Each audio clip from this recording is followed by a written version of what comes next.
गुन्डुको गुण्डा go back भन्दै महेश बस्नेत विरुद्ध देशैभर प्रदर्शन हुन थालेका छन्।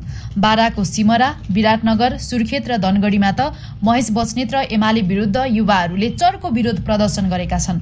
मंसिर 3 गते बाराको सिमरा विमानस्थलमा ठूलो प्रदर्शन भएको थियो, जहाँ जेन्जी युवा र प्रहरी बीच झडप समेत भएको थियो। स्थिति नियन्त्रणमा लिन प्रशासनले कर्फ्यू समेत लगाएको थियो।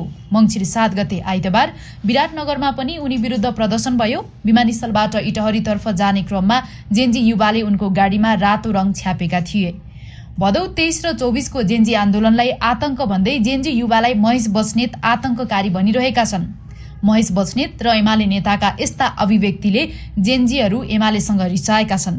त्यसमाथि केपी ओलीले त झन् जेन्जी युवालाई जहाँ भेट्यो त्यही कुट्नु भनेर निर्देशन नै दिएका छन्।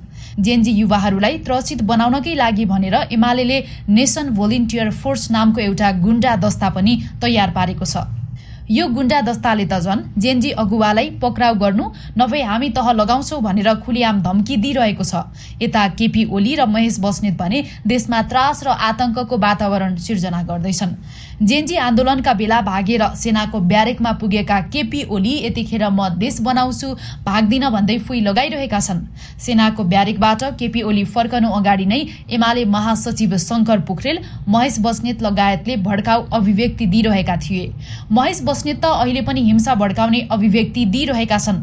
हिंसाको माहौललाई थप उत्तेजित बनाउने काम ओली स्वयंले पनि गरिरहेका छन्। उनी आफैले गुन्डुमा आफ्ना नेता कार्यकर्तासँग गरेका भेटघाट र बालकोटमा गरेको पत्रकार भेटघाटमा त्यस्ता अभिव्यक्ति दिएका छन्। गुण्डाहरूको दस्ता समेत तयार पारेर ओलीले देशलाई मुठभेडको अवस्थामा लग्न खोजिरहेका छन्। जेन्जी युवाहरूमाथि एमाले नेता र कार्यकर्ता एकोहोरो प्रहार गर्न थालेका छन्, जसका कारण देशभर अशान्ति र असुरक्षाको माहौल भएको छ।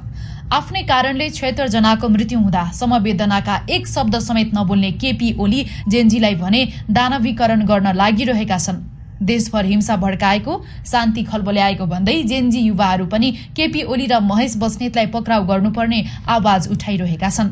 महेश बस्नेत र केपी ओलीलाई देशभरबाट जेन्जीहरूले लखेटिरहेका छन्। पुराना नेतालाई सचिन आग्रह गरिरहेका जेन्जीको आवाज बेवास्ता गर्दै ओली भने उल्टै जेन्जीमाथि जाई लागिरहेका छन्।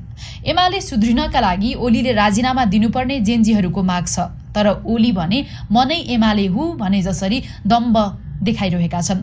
ओलीकै कारण मुलुक यो अवस्थामा आइपुगेको हो भन्नेमा कुनै दुविधा छैन। त्यसका कारण एमालेका अधिकांश नेताहरू ओलीको बचाउमा लागिरहेका छैनन्।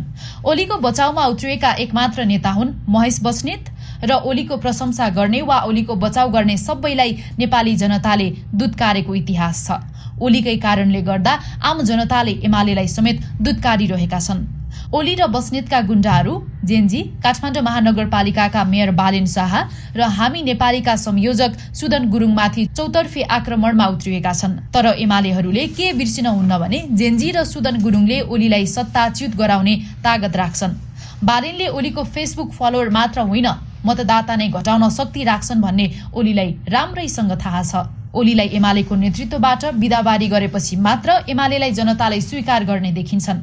ओली सहितको एमालेलाई यतिखेर जनताहरू नरसंहारीको पार्टी भनिरहेका छन्। एमाले नरसंहारी नामको ओली दाग बोकेर जाने कि चुनावमा दाग पखालेर?